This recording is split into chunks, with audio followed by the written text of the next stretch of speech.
আজি এই মোৰ দেউতাৰ পবিত্ৰ মৃত্যুবাৰ্ষিকীৰ তেখেতক আমি শ্ৰদ্ধাৰে কৰিছোঁ পৰিয়ালৰ তৰফৰ পৰা। আৰু ইয়াৰ লগত সংগতি ৰাখি জীৱন বৈভৱ বুলি দেউতাৰ লিখনিৰ যিখিনি সৃষ্টি আছিল, যিখিনি বিভিন্ন মেগাজিনত আৰু মানে টুকুৰা টুকুৰিকৈ কাগজতো মানে বহীতো ডায়েৰীতো লিখি থৈ দিয়া আছিল, সেই বস্তুখিনি পুনৰ প্ৰকাশ কৰি উলিওৱা হৈছে। মা আৰু দেউতাৰ স্মৃতিতে আজিৰ এই সভাখন অনুষ্ঠিত কৰা হয়।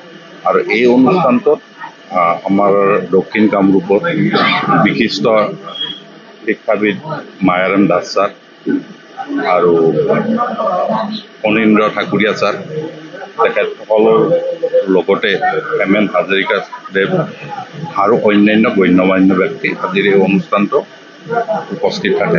আৰু তেখেতসকলৰ আমি পৰিয়ালৰ তৰফৰ পৰা আটাইকে অশেষ কৃতজ্ঞতা জ্ঞাপন কৰিছোঁ আজিৰ এই অনুষ্ঠানটো সফল কৰি নিয়াৰ কাৰণে।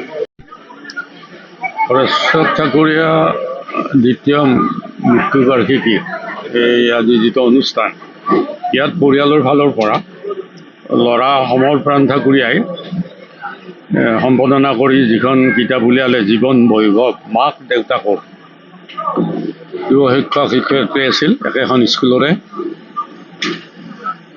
তেওঁৰ এই অনুষ্ঠানটো পতাৰ কাৰণে মই পৰিয়ালক ধন্যবাদ জনাইছোঁ যে নিজৰ মাক দেউতাকক যদি এনেকৈ স্মৰণ আমি নকৰোঁ,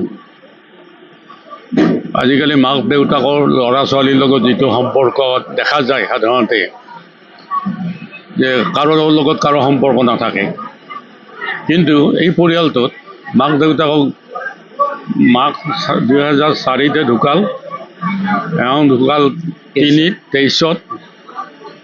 তেওঁলোকক মনত ৰাখিছে তেওঁলোকে।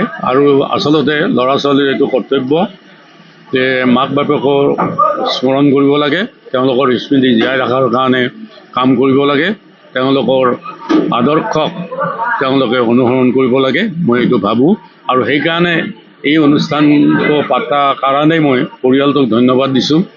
আৰু পৰিয়ালটোৰ আমন্ত্ৰণ ক্ৰমে যিখিনি মানুহ আহিছে, সিয়ে নিশ্চয় তেওঁলোকক উৎসাহিত কৰিব বুলি মই ভাবোঁ। Stay informed, stay ahead. News NE 365.